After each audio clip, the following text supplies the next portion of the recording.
오늘은 심장이식이다라는 제목으로 같이 은혜 나누기 원합니다. 사람의 일생에 대해서 한 짧은 이야기가 있더라고요. 제가 소개하겠습니다. 하나님께서 소를 만드시고 소한테 이렇게 말씀하셨대요. 너는 60년만 살아라. 단 사람들을 위해서 그 60년 동안 평생 일해야 된다.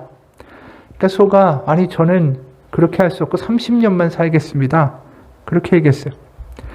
두 번째로 개를 만드시고 말씀하시기를 넌 30년 살아라. 단 사람들을 위해서 평생 집만 지켜야 된다. 그러니까 개는 그럼 15년은 됐고 난 15년만 살겠습니다. 라고 얘기했어요. 세 번째 원숭이를 만드시고 말씀하시기를 너는 30년만 살아라. 단 사람들을 위해서 평생 재롱을 떨어야 된다. 그러니까 원숭이도 15년은 버리고 15년만 살겠다라고 대답을 했어요.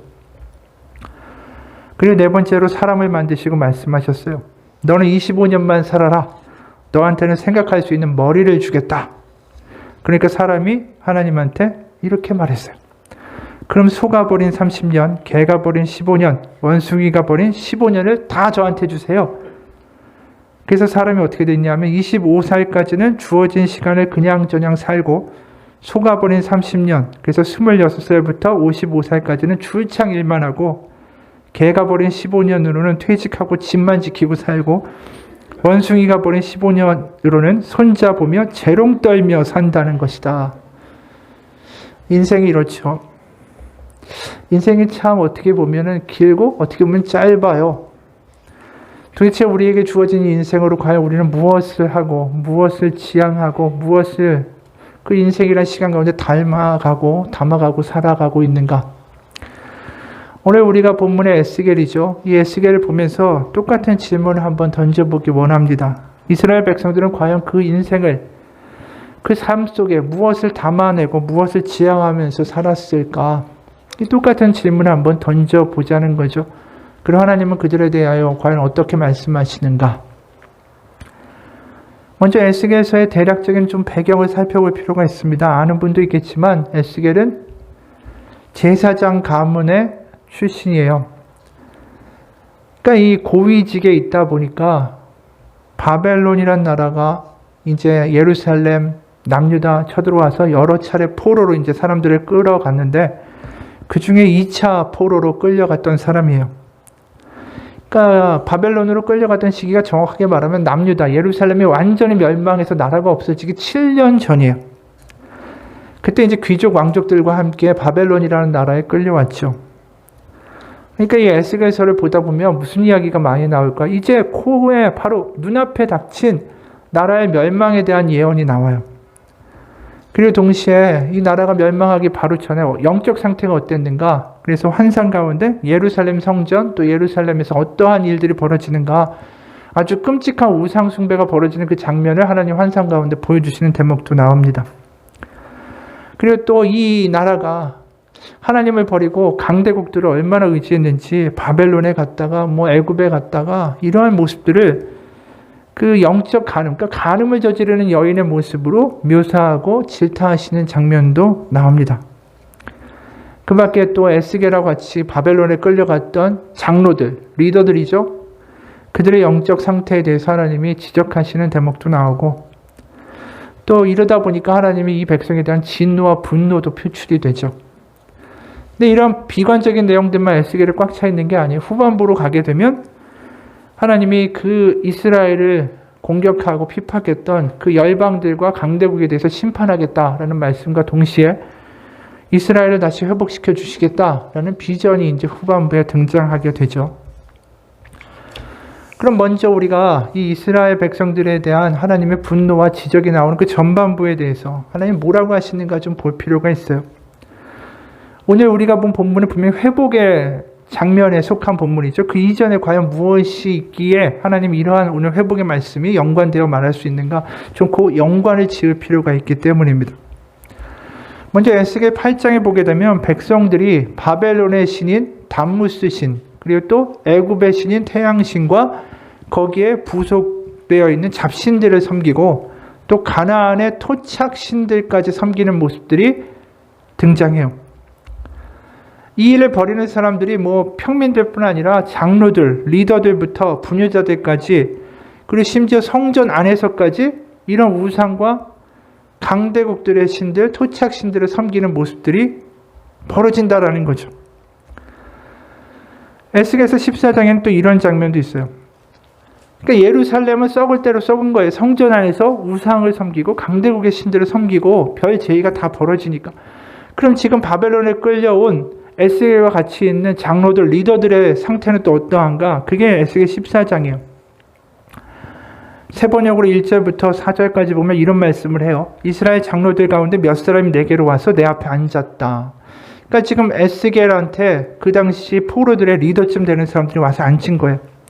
그때 주님께서 나에게 말씀하셨다. 사람아, 이들은 여러 우상을 마음으로 떠받드는 사람들이며 걸려 넘어져서 죄를 짓게 하는 올가미를 자기들 앞에 둔 사람들인데 내가 과연 이런 사람들에게 질문을 받을 수가 있겠느냐.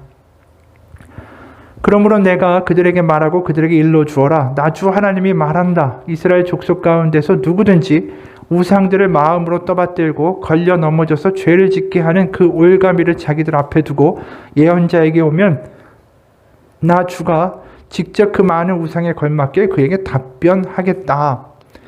그러니까 지금 리더들도 바벨론에 와 있는 사람들도 지금 우상에 찌들었다라는 거죠. 근데 이 우상이라는 단어가 히브리어로 길룰림이라고 여기서 표현되고 있어요.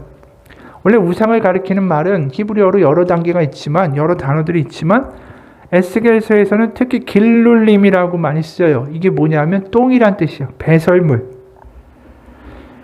그러니까 지금 에스겔과 같이 바벨론에 끌려온 그 리더들이 지금 에스겔 앞에 딱 나왔는데 하나님이 그들을 보시면서 하시는 말씀이 바로 3절에 이들은 여러 우상을 마음으로 떠받드는 사람들이며 내가 과연 이런 사람들에게 질문을 받을 수가 있겠느냐. 한마디로 이 지도자들이 어떤 모습입니까? 똥을 마음으로 떠받드는 사람이라는 거예요. 그러니까 마음 가운데 똥만 가득 찬 사람들이다.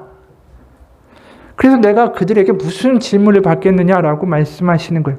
그래서 4절에 보면 나 주가 직접 그 많은 우상이 뭐라고 했죠? 똥, 배설물. 그 똥 수준에 맞게 대답해 주겠다라고 말씀하세요. 그러니까 한마디로 말하면 이 백성들이 똥을 섬기면서 한마디로 똥덩어리가 돼버린 거예요. 지금 상황이. 근데 이 우상, 똥덩어리, 배설물 이런 단어가 한 번 나오느냐? 아니에요. 에스겔에 40번이나 나와요. 엄청 많이 나오죠. 거기다가 에스겔 4장을 보게 되면 충격적인 장면도 등장해요. 하나님이 에스겔에게 인분, 사람의 배설물로 떡을 구워 먹으라고 시키세요. 12절에 보면 너는 그것을 보리떡처럼 만들어 먹되 그들의 목전에서 인분 불에 피워 구울지니라. 인분이 얼마나 더러운 거예요. 똥이. 게다가 율법적으로 아주 더러운 거죠. 부정한 거죠. 근데 하나님이 보시기에 지금 이스라엘 백성들이 똥덩어리를 보이신다는 거예요. 이 사랑하는 백성이 아니라 똥덩어리 같다. 이게 굉장히 충격적인 이야기죠. 하나님 입에서 이런 이야기가 나온다라는 사실. 근데 우리가 생각해 보면 사람이 그렇게 변질되는 거 많이 보는 걸 닮을 수밖에 없어요. 그들의 우상을 보면서 똥을 보니까 똥덩어리가 되는 거고 우상처럼 변하는 거고 우리도 자녀들 보면 알잖아요. 자녀들이 우리를 닮는다 할 때 그게 유전적으로 닮는 거이기도 하지만 가장 많이 보는 게 누구예요? 부모니까 부모 닮는 거예요. 이스라엘 백성도 마찬가지라는 거죠. 우리는 과연 무엇을 지금 닮아가고 있습니까? 자녀들 말고 그럼 우리는 과연 무엇을 닮아가고 있는가? 그 문제를 한번 생각해 볼 필요가 있다는 것이죠. 하나님 보시기에 나는 과연 무엇을 닮아가고 있는가? 어느 철학자는 이런 이야기를 합니다.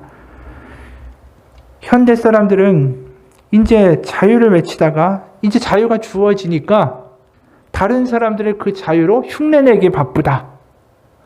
이 말이 무슨 말이냐면 근대나 옛날에는 노예제도였잖아요. 계급사회였어요. 그러니까 종도 있고 노예도 있고 자유가 없었죠. 하지만 이제 시민사회가 되고 현대가 되면서 자유가 주어지니까 사람들이 그 자유를 가지고 뭘 하나 봤더니 뭐 인스타그램을 보든 소셜미디어를 보든 뭐 인터넷을 보든 누가 뭘 입었느냐, 누가 뭘 먹었느냐 그런 거 따라서 먹고 입는데 자신들의 자유와 시간들을 다 써버린다라는 거예요. 남들을 따라하고 흉내내는데 또 남이 가진 걸 나도 가지려고 애쓰는데 자신들의 삶을 다 써버리고 애쓴다라는 거죠. 그게 지금의 모습이라는 거예요. 그러다 보니까 자꾸만 요새처럼 비교하고 질투가 많은 시대가 없어요. 뭐 친척이 아니면 친구가 잘 됐다, 뭐 아파트 샀다, 뭐 했다. 계속 비교하고 질투하고 그러면서 서로가 서로의 우상이 되고 그러면서 누가 잘 됐다는 이야기를 들으면 나는 뭔가라는 비참한 가운데 우울해지고 하루 종일 그 생각하면서 삶이 그냥 그래요. 그럼 내 마음을 어디에 뺏기고 있는 거죠? 거기에 다 뺏기고 있는 거예요. 그럼 내가 뭘 담고 있고 내 마음을 누구에게 주고 있는 것인가? 그게 우상이 있는 자리예요. 내 마음을 흔드는 존재. 그럼 도대체 우리 삶 속에서 내가 하나님 때문에 기쁘고 하나님의 이름이 세상 가운데 무시당하는 것 때문에 슬프고 또 아픈 이들을 위하여 기도할 때 하나님의 그 긍휼이 내 마음을 같이 흔들고 뭔가 이러한 것들이 우리 가운데 마음 가운데 경험되고 있는가? 우리는 과연 누구를 닮아가고 있는가?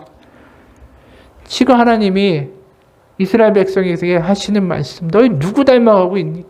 너희가 똥을 섬기고 똥덩어리가 돼가는 거, 내가 너무나도 속상하다라고 말씀하시는 거, 그게 우리한테도 해당되는 말이 아닌가라고 문득 생각이 들 때가 있다라는 것이죠.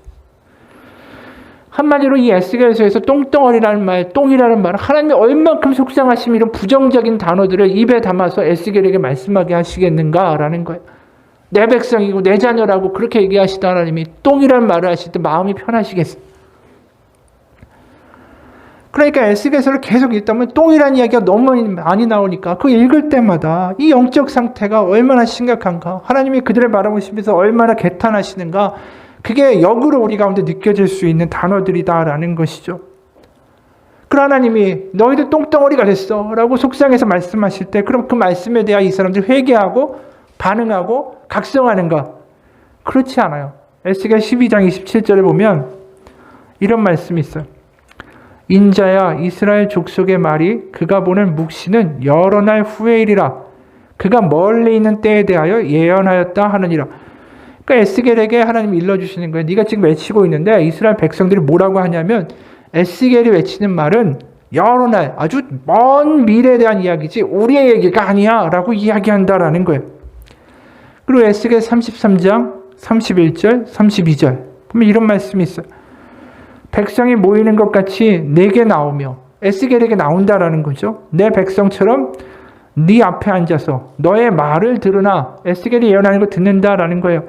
그대로 행하지 아니하니 이는 그의 입으로는 사랑을 나타내어도 마음으로는 이익을 따름이라.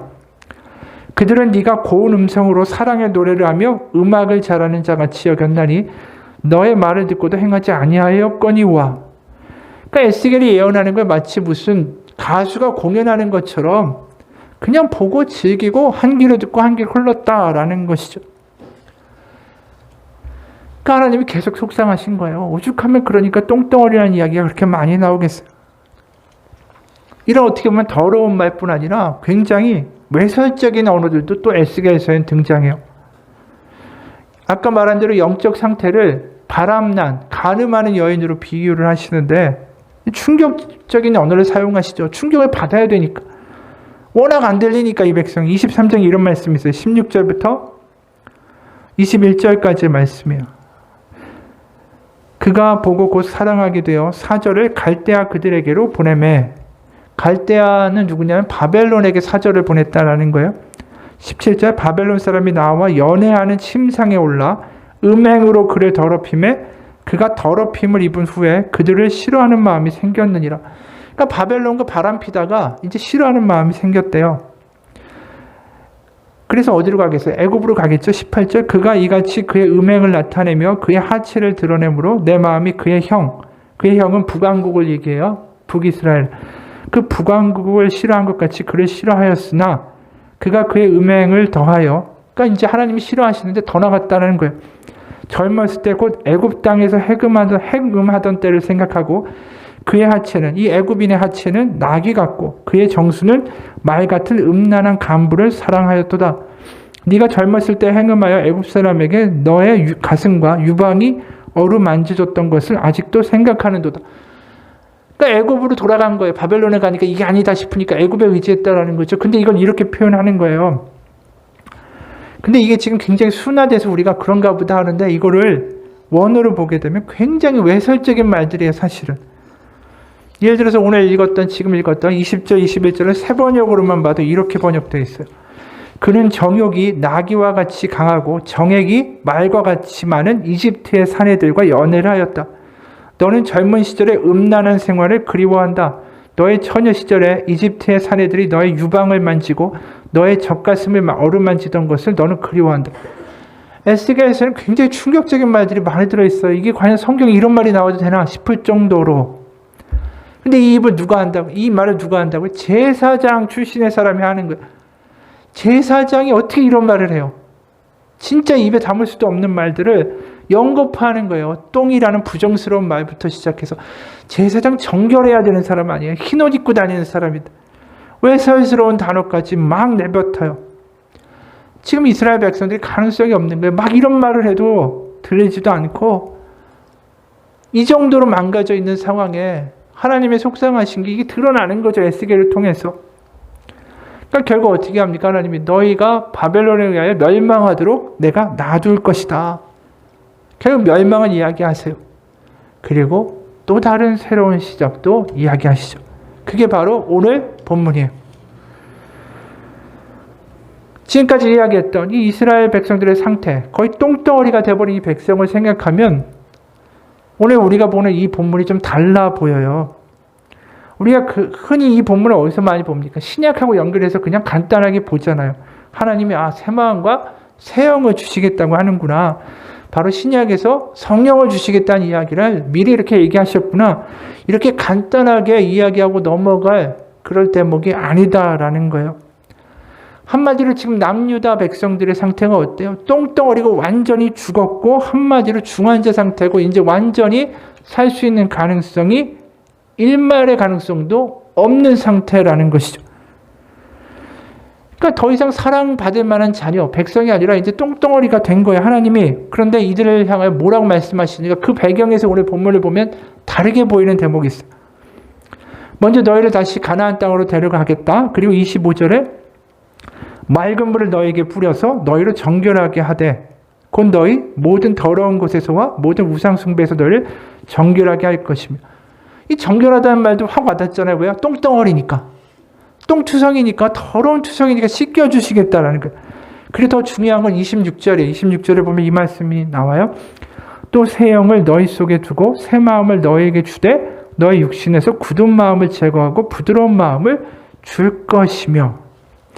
여기 그냥 굳은 마음, 딱딱한 마음인가 보다. 우리 이렇게 생각하죠. 그런데 원어로 보게 되면 돌로 만든 심장이란 뜻이에요. 돌로 만든 심장. 심장이 돌이 됐다는 거예요. 지금 이스라엘 백성들이. 구약에서 인간의 중심을 뭐라고 봤을까요? 인간의 가장 중요한 마음이 있고 생각이 있고 생명이 있는 것이 어디냐 하면 심장으로 봤어요. 구약에서는 다. 유대 사람들은. 왜냐하면 우리가 구약의 제사를 봐도 피를 바치잖아요. 피를. 근데 그건 구약에서 보면 피에 생명이 있다라고 말씀하시는 것 때문에 그래요.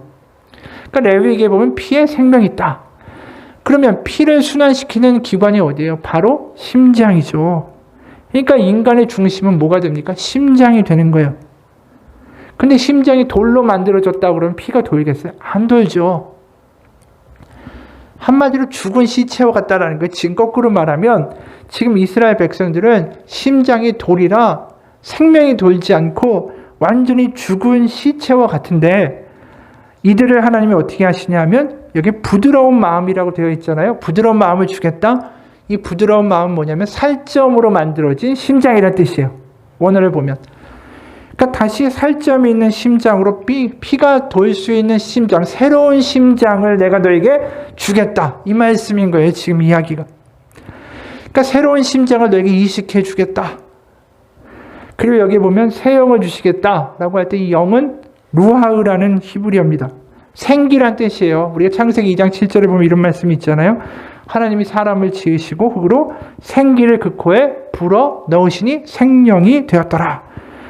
여기에 생기를 그 코에 불어 넣으셔서 살리셨다 할 때 그 생기가 바로 지금 여기 나와 있는 새 영이라는 단어와 똑같아요. 루아흐. 그러니까 이 장면을 우리가 그냥 새 마음을 주시겠구나 이게 아니라 수술장 같은 장면이라는 거예요. 호흡이 다 끊기고 돌 같은 심장이 딱딱해져 멎어 있는 사람에게 그 심장을 빼내고 새로운 심장을 넣어주고 호흡을 다시 살려서 다시 소생케 하는 장면을 지금 보여주고 있는 거예요.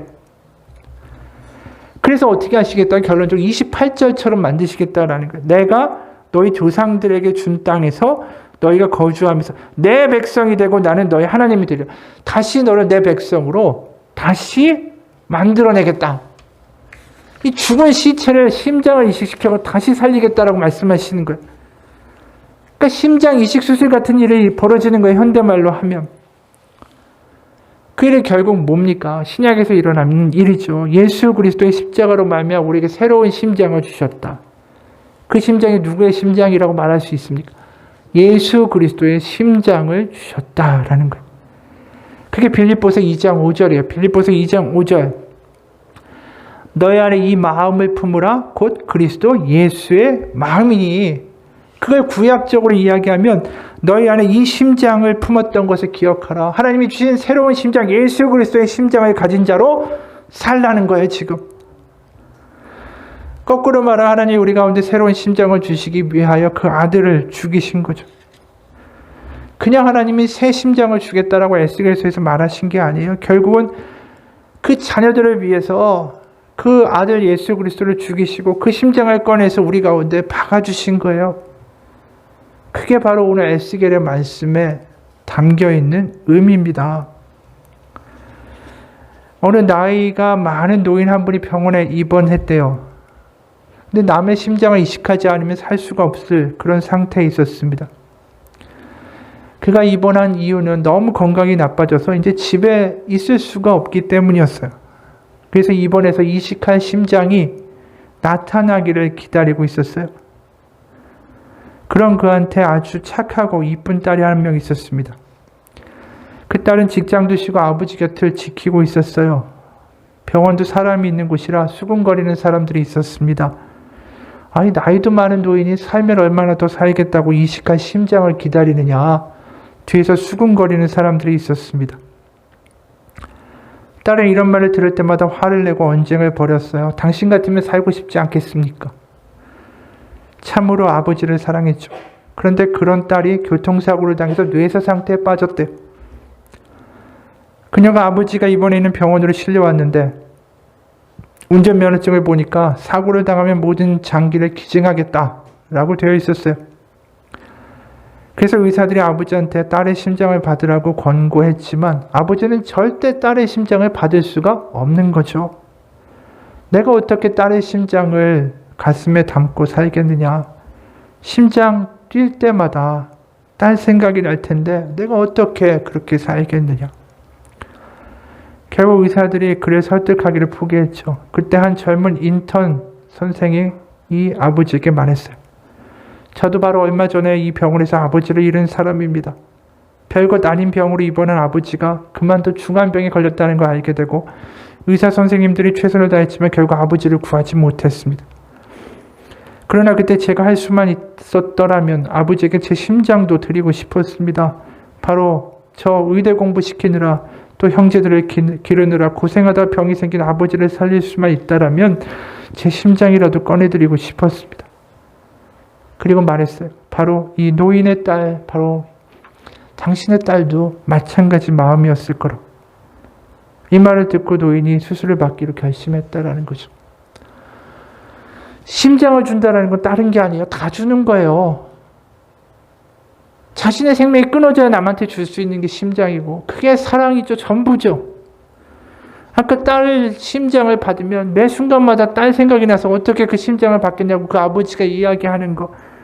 그 마찬가지예요. 우리 가운데 예수 그리스도의 심장을 주셨다는 거. 우리가 예수 그리스도의 심장이 우리 가운데 있다라는 거. 그분에 대해 생각할 수밖에 없는 존재가 되었다라는 뜻이죠. 그래서 갈라디아서 2장 20절이 그냥 나온 말이 아니에요. 내가 그리스도와 함께 십자가에 못 박혔나니 그런즉 이제는 내가 사는 것이 아니요 오직 내 안에서 그리스도께서 사시는 것이라. 이제 내가 육체 가운데 사는 것은 나를 사랑하사 나를 위하여 자기 자신을 버리신 하나님의 아들을 믿는 믿음 안에서 사는 것이라. 이게 다른 게 아니에요.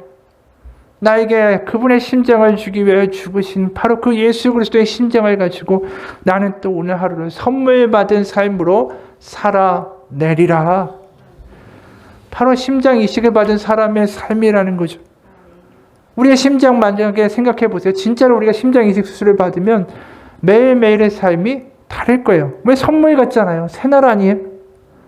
그리고 그 심장을 준 분에게 감사하면서 고맙다면서 가치 있게 오늘 하루를 살아내는 게 마땅한 거 아닐까요? 하나님과의 관계도 마찬가지다라는 것입니다.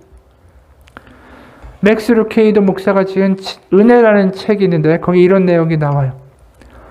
텍사스 휴스턴에 테일러라는 딸을 둔 행복한 가정이 있었다. 그런데 2010년 13살 난 딸 테일러가 스키를 타러 갔다가 사고를 당해 뇌사 상태에 빠지게 되었다. 의학적으로 죽음의 판결을 받은 것이다. 하루아침에 이 엄청난 슬픔을 당한 테일러의 부모는 많은 생각 후에 살아낼 수 없는 아이라면 딸의 장기로 더 많은 사람을 살리자고 결정을 했다. 여러 경로를 거쳐 사랑하는 딸 테일러의 심장은 애리조나에 사는 윈토스라는 아이에게 이식이 되었다. 윈토스라는 아이는 심장이 너무 약해서 전혀 움직이지 못하고 누워서 주는 음식만 겨우 받아먹고 간신히 생명을 이어가고 있는 아이였다. 그럼 윈토스는 딸 테일러의 심장을 무사히 이식받았고 6개월간의 적응과 재활 기간을 거쳐 거의 정상인의 삶을 살아가게 되었다. 윈토스가 이렇게 건강을 회복하자 윈토스의 어머니는 장기를 기증한 테일러 부모님을 자신의 집으로 초청했다. 두 어머니는 눈물에 포옹을 하고 생명과 건강을 회복한 윈토스를 껴안고 하염없이 눈물을 흘렸다. 이때 윈토스는 테일러의 부모님께 선물 상자를 드렸다. 그 상자 안에는 다름 아닌 청진기가 있었다. 윈토스의 어머니가 말했다. 우리가 준비한 선물입니다. 이 청진기로 윈토스의 가슴에 심장 박동 소리를 들어보세요. 테일러의 어머니는 청진기를 윈토스의 가슴에 대었다. 두근두근 규칙적으로 건강하게 뛰는 심장 소리가 들렸다. 바로 윈토스의 가슴 안에서 사랑하는 딸 테일러의 심장 소리가 죽지 않고 계속해서 울려 나오는 것이다. 하나님 아버지께서 만약에 우리 가슴에 청진기를 대고 들으신다면 어떤 소리가 들릴까요? 하나님이 듣고 싶은 심장 소리는 뭘까요? 바로 우리를 살리려고 십자가에 대신 죽으신 예수 그리스도 그 아들의 심장 소리를 듣고 싶어 하시는 것이 아닐까요? 바로 내 가슴에 예수 그리스도의 심장이 여전히 뛰고 있는가? 세상 흔들리고 주변 이야기들과 질투와 비교와 때론 낭만의 이야기들이 난무하는 가운데 어떤 우리에게 주신 예수 그리스도의 심장이 죽어가고 있는 것은 아닌가? 하나님은 우리 가운데 청지기를 내시고 그 아들의 심장의 소리를 듣고 싶어 하십니다. 우리가 한번 생각해 봅시다. 우리 가운데 예수 그리스도의 심장이 나에게 있다. 새로운 심장이 있다. 만약에 노년에 병이 생겨서 심장이 너무 아파서 그렇게 살아가는 사람이 있다고 생각해 보세요. 그럼 그 사람이 1년 후를 꿈꿀 수 있을까요? 꿈꿀 수 없죠. 나 내일도 어떻게 될지 모르는데. 그런데 바로 하나님의 생기, 하나님의 성령, 예수 그리스도의 심장이 우리 가운데 있다면 과연 그 사람은 어떻게 살까? 새 심장이 생겼다면 꿈꾸는 게 당연한 거죠. 사도행전 우리가 2장 17절에 보면 이런 말씀이 있잖아요. 하나님 말씀하시기를 말세에 내가 내 영을 모든 육체에 부어 주리니 너희 자녀들은 예언할 것이요 너희 젊은이들은 환상을 보고 너희 늙은이들은 꿈을 꾸리라. 저는 이 구절 가운데 가장 인상적인 게 뭐냐면 늙은이들이 꿈을 꾼다라는 거예요. 노인이라는 말과 가장 어울리지 않는 단어가 뭘까요? 꿈이라는 단어예요. 내일 어떻게 될지 모르고 몸도 아파 죽겠는데 무슨 꿈을 꿔요. 잘 살다가 건강하게 죽는 거, 그게 꿈이지. 이런 이야기가 있습니다. 길을 가던 소년이 있었어요. 한 노인이 물었습니다. 어디까지 가느냐? 소년은 멀리 간다라고 대답하면서 할아버지도 어디까지 가세요? 라고 물었어요. 노인은 다음 고개 너머까지만 가면 된다라고 대답했습니다. 노인이 소년한테 이번에 다시 물었어요. 등에 진 보따리 속에 무엇이 들어있느냐? 근데 소년이 이렇게 대답해요. 꿈이 들어있지요. 그리고 소년이 노인을 보고 물었습니다. 할아버지 보따리 속에는 무엇이 들어있나요? 노인은 씁쓸하게 웃으면서 대답해요. 나도 이 보따리 안에 예전에 꿈이 있었는데 이제는 아무것도 없단다. 그리고 노인은 소년을 보면서 다시 물었어요. 그 보따리에 있는 꿈이 너한테 무겁니? 소년이 웃으면서 적잖이 무겁습니다 라고 대답했어요. 그러자 노인이 소년한테 그 꿈을 나한테도 나누어 줄 수 있겠냐? 라고 물었어요. 소년이 웃으면서 이렇게 말했다라는 거죠. 꿈을 나누어 줄 수는 있지만 할아버지가 감당하지 못하실 텐데요. 그리고 소년은 자기 갈 길을 성큼성큼 앞으로 걸어갔다라는 거죠. 노인이라는 단어와 꿈이라는 단어는 전혀 어울리지 않아요. 근데 어떻게 그게 가능할까요? 우리 가운데 예수 그리스도의 심장이 있다면 우리의 나이와 상관없이 꿈꿀 수 있다라는 말씀이죠. 나는 알 수 없어도 그분의 심장과 그분이 주시는 감격이 있다면 우리는 꿈꾸고 다시 살아갈 수 있다라는 것입니다. 한 분의 이야기를 하고 오늘 설교를 마치겠어요. 전에도 이야기한 적이 있는 하형록이라는 분이에요. 이분이 목사이자 기업가입니다. 미국에서. 신문 기사에서 그분을 이렇게 소개하죠. 전도 유명한 한 남자가 있었다.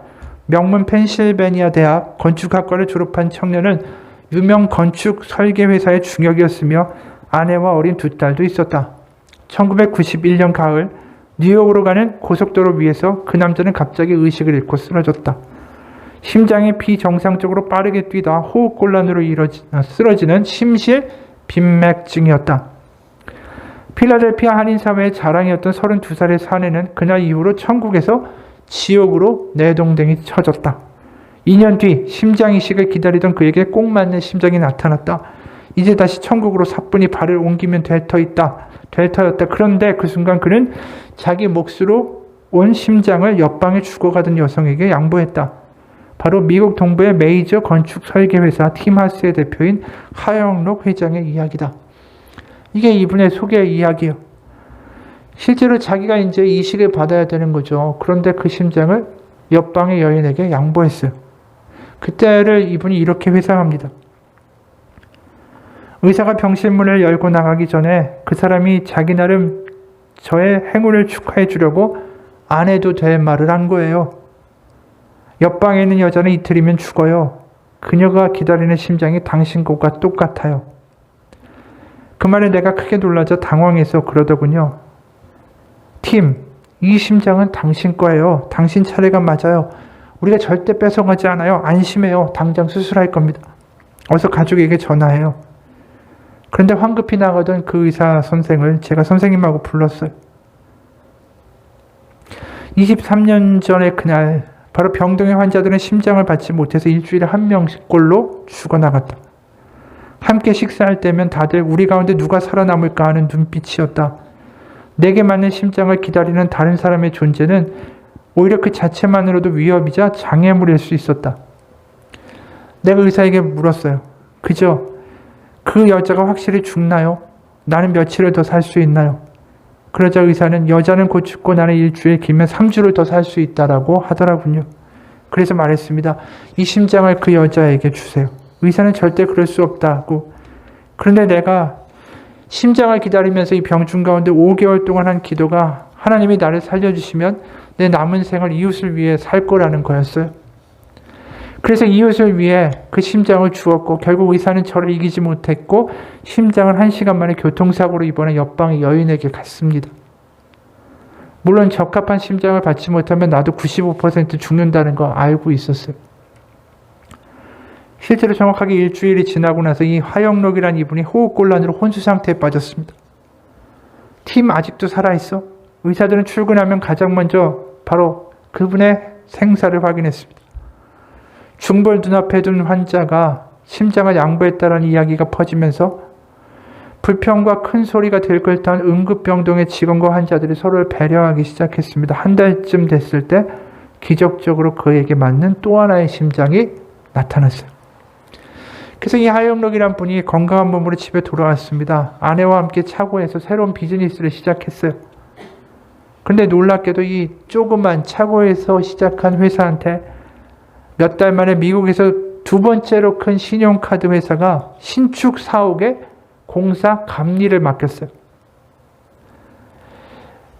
이 고객을 만난 자리에서 이분이 이렇게 이야기했대요. 솔직하게. 이웃을 돕기 위해서 저는 이 회사를 세웠습니다. 하지만 사실 저는 언제 죽을지도 모르는 심장 이식 환자라 만일을 대비해서 실무는 제가 아닌 직원이 맡게 될 것입니다.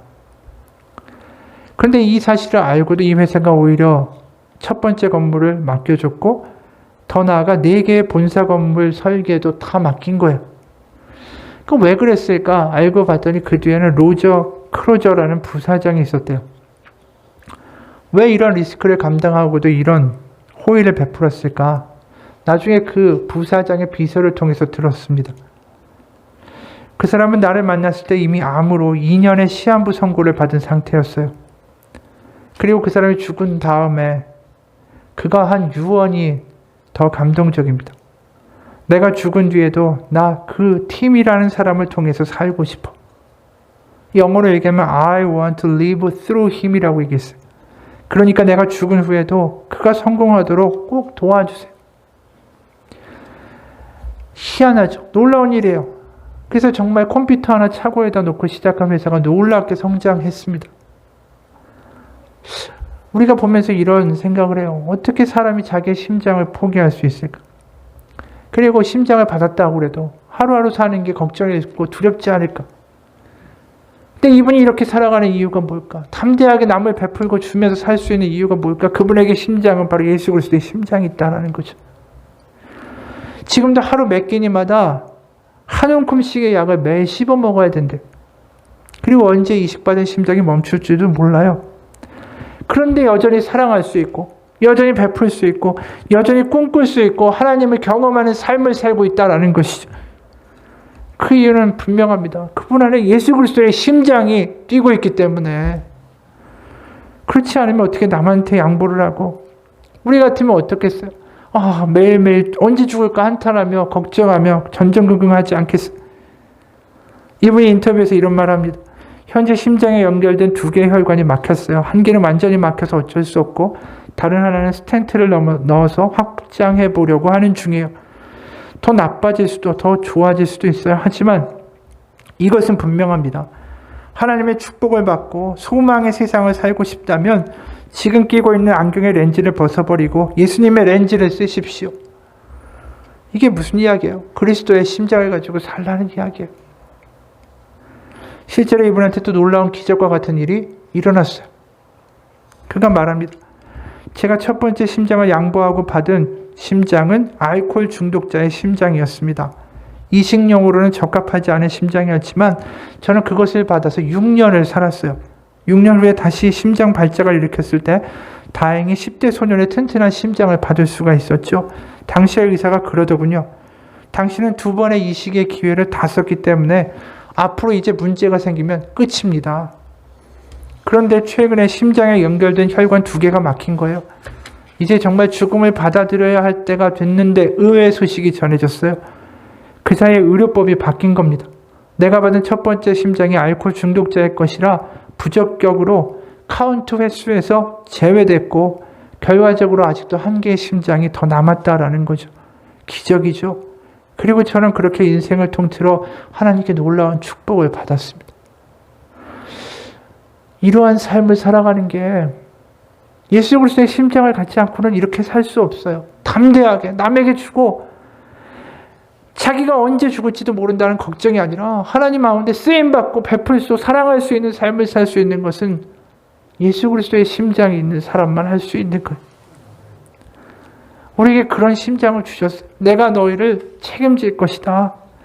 세상의 똥덩어리를 담고 살아가는 삶이 아니라 영원한 생명과 소망과 꿈을 주시는 예수 그리스도의 심장을 가지고 살라라는 겁니다. 매일 아침마다 우리 일어나면서 한번 생각해 보기 원합니다. 내 안에서 예수 그리스도의 심장이 그렇게 뛰고 있는가? 내 안에 예수 그리스도의 심장이 뛰고 있다면 그 아들을 책임지시는 하나님 우리도 책임지실 거예요.